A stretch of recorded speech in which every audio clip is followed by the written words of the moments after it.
যিখিনি যুৱক যুৱতীক এতিয়ালৈকে অসম আত্মনিৰ্ভৰ আঁচনিত ইণ্টাৰভিউৰ কাৰণে মাতা নাই সেইখিনি যুৱক যুৱতীৰ কাৰণে এই ভিডিঅ'টো বহুতে গুৰুত্বপূৰ্ণ আৰু এই ভিডিঅ'টো আপোনালোকে মিছ নকৰিব আৰু আপোনালোকে স্কিপ কৰি নাচাব। যদি স্কিপ কৰিছে এই ভিডিঅ'টো আপোনালোকে একো বুজি নাপাব। সকলো কথা এই ভিডিঅ'টোত মই যে আপোনালোকক ক'ম যে আপোনালোকক কিয় কাৰণে ইণ্টাৰভিউত মাতা নাই, আপোনালোকৰ মেছেজ কিয় অহা নাই, ফোন কিয় অহা নাই, আপোনালোকক কৈ আছোঁ। আপোনালোকে ধৈৰ্য সহকাৰে ভিডিঅ'টো শেষলৈকে চাব। আত্মনিৰ্ভৰ অসমত যিসকল যুৱক যুৱতীয়ে ফাইনেল ছাবমিট কৰিছিলে আৰু এতিয়ালৈ যিখিনি যুৱক যুৱতীক ইণ্টাৰভিউত মতা নাই সেইখিনি যুৱক যুৱতীৰ কাৰণে এই ভিডিঅ'টো বহুতে গুৰুত্বপূৰ্ণ। আৰু যোৱা বছৰ যিটো 1.0ত আবেদন কৰি কিনে অসম আত্মনিৰ্ভৰ আঁচনিৰ 1 লাখ টকা পাইছিলে সেনেকুৱা এজন যুৱকৰ ভিডিঅ' এটা মই দেখুৱাম আপোনালোকে চাব তেওঁ কেনেদৰে কাম কাজবিলাক কৰিছে। আৰু বহুতে হয়তো ভাবি আছে যে মোক এতিয়ালৈকে ইণ্টাৰভিউত মাতা নাই আৰু বহুতে হয়তো কৈ আছে কিছুমানে যে আখৰেৰে মাতিছে আৰু বিয়া পাছখিনি আগতে মাতিছে। তেনেকুৱা ধৰণৰ কোনো কথা নাই। সকলো কথা এই ভিডিঅ'টোত মই আজি আপোনালোকক জনাই যাম। আপোনালোকে ভিডিঅ'টো কেৱল স্কিপ নকৰি শেষলৈকে চাব।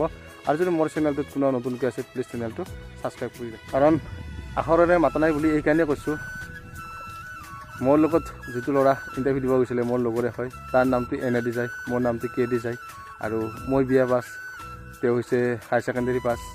আৰু এজন বন্ধু লগ পাইছিলোঁ তেওঁ মেট্ৰিক পাছ, তেওঁকো মাতিছে। গতিকে আপোনালোকে ভাবি চাওক যদি তেনেকুৱা ধৰণৰ কথা থাকিল হয় যে বিয়া পাছ আগত মাতিছে, মেট্ৰিক পাছত পিছত মাতিছে, তেনেকুৱা ধৰণৰ কোনো কথা নাই।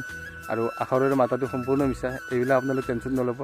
আপোনালোকে কিছুদিন ৱেইট কৰক, সকলোকে ইণ্টাৰভিউত মাতিব। আৰু একেদিনাই ইমান যুৱক যুৱতী মাতাটো সম্ভৱ নহয়। গতিকে আপোনালোকে ধৈৰ্য ধৰক। আৰু 100-150কৈ ল'ৰা ছোৱালী মাতি আছে। গতিকে প্ৰত্যেক ডিষ্ট্ৰিক্টতে 2000, 3000, 4000কৈ আছে। গতিকে অলপ টাইম লাগিব। আৰু এইটো মাহটো সম্পূৰ্ণ আছে কাৰণ এতিয়ালৈকে কোনো ঘোষণা কৰা নাই বা এতিয়ালৈকে কোনো আপডেট নাই যে আত্মনিৰ্ভৰ আঁচনিৰ ইণ্টাৰভিউ ইমান তাৰিখে বন্ধ হ'ব, তেনেকুৱা ধৰণৰ কোনো আপডেট নাই। আৰু আপোনালোকে সকলোৱে চেক কৰিব। মই চেক কৰা ভিডিঅ'টো আপোনালোকক দিছিলোঁ কেনেধৰণে চেক কৰিব লাগে।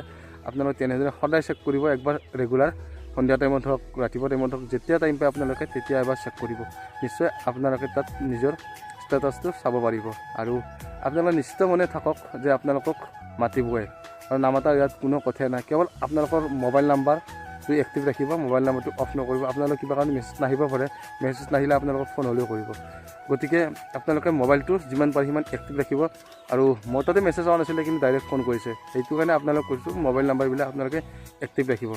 আপোনালোকে ৰাতিপুৱা 10টাৰ পৰা গধূলি 7টাতো কৰিব পাৰে, 8টাতো কৰিব পাৰে, তেনেকুৱা মানে।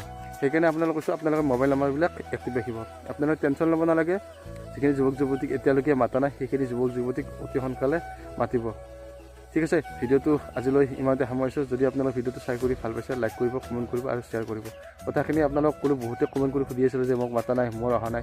সেইটো কাৰণে মই এই ভিডিঅ'টো বনাব লাগিব। আপোনালোকে নিশ্চিত মনে থাকক, আপোনালোক 100% মাতিবই।